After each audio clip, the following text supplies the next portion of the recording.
Hello বন্ধুরা, good morning. কেমন আছো তোমরা সকলে? আশা করি ভালো আছো, সুস্থ আছো। আমিও ভালো আছি। বেশ বহু মাস বলতে প্রায় 2-3 মাস পর আমি তোমাদের সঙ্গে ভিডিও শেয়ার করছি। এমন একটা পরিস্থিতি ছিল যে ভিডিও শেয়ার করার মতো পরিস্থিতি ছিল না। তো বলি তোমাদের, আমাদের শ্বশুরমশাই ছিল অসুস্থ। তো এইখানেই আমাদের থাকে হচ্ছে 24 পরগনায়। তো অসুস্থ হওয়ার পর আমাদের এখানে নিয়ে এসে ট্রিটমেন্ট করানো হয়। তো গত জুলাই 23 তারিখে শ্বশুরমশাই আর আমাদের কাছে আর নেই।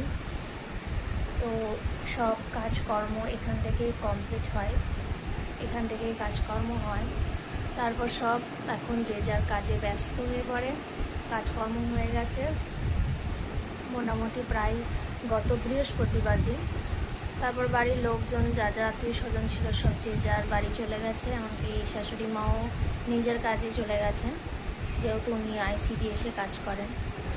আর আমার হাজব্যান্ড কাল পর্যন্ত ছুটি ছিল, আজকে ডিউটি জয়েন করলো।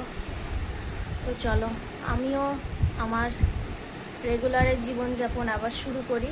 এই কটা মাস করতে পারিনি, পরিস্থিতি অতটা ভালো ছিল না, মন মানসিকতাও ভালো ছিল না, তার জন্য তোমাদের সঙ্গে কিছুই শেয়ার করা হয়নি। তো চলো আবার থেকে শুরু করছি।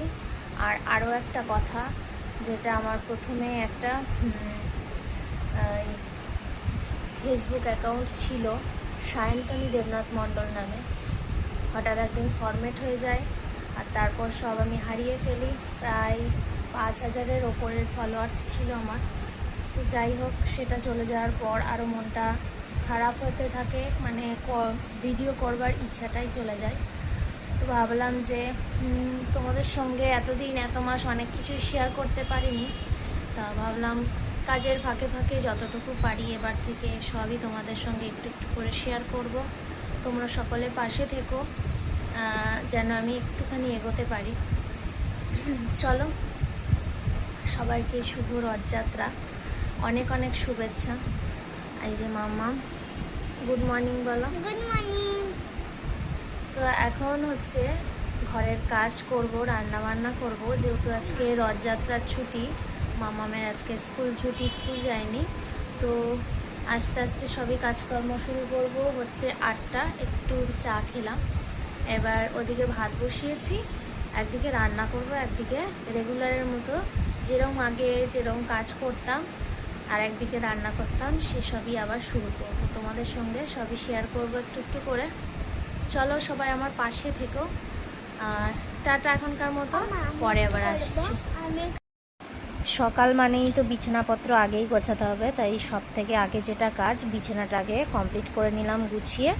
আর তারপর মাম্মাম দেখো রান্নাবাটি খেলছিল বারান্দায় বসে বসে বহুদিন পর। আর একটা সুরসুরি পিঁপড়ে, সেই পিঁপড়েগুলোকে পটল খেতে দিয়েছে ও, তার পেছনে লেগেছে যে পটল খা। এই নিয়ে খেলা হচ্ছিল আর আমি সেটা ভিডিও করছিলাম।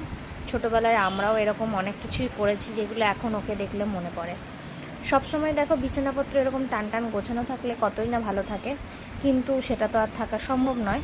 তো বিছানাপত্র তাড়াতাড়ি গুছিয়ে, বাইরেটার অবস্থা খুবই খারাপ, একবার রোদ উঠেছে একবার বৃষ্টি হচ্ছে, এই হচ্ছে, তার মধ্যে থেকেই কাচাকুচি চলছে।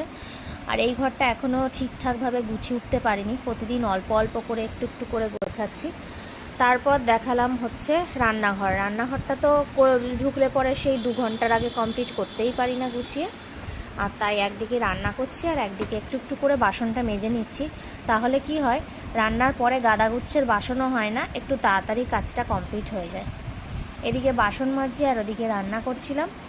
আর সেই রকম কিছু আজকে রান্না বান্না করিনি, সিম্পল মেনু করেছি রান্নায় আজকে। আর এই হচ্ছে রান্নার মেনু, ডাল ভাত। আজকে অনেক দিন পর পেঁয়াজ ভেজে শুকনো লঙ্কা দিয়ে আলু সেদ্ধ করেছি, একটু আচার নিয়েছি আর মাছ ভাজা। এই হচ্ছে মেনু। আর ডালের সাথে খুবই ভালো লাগে আচার বা লেবু। তারপর রাত্রের দিকে দেখো মামামকে একটু অমলেট দিয়ে ভাত খাওয়ালাম, খাইয়ে তারপর আজকের মতো দিনটা শেষ করলাম। চলো, গুড নাইট, ভালো থেকো তোমরা সকলে, সুস্থ থেকো।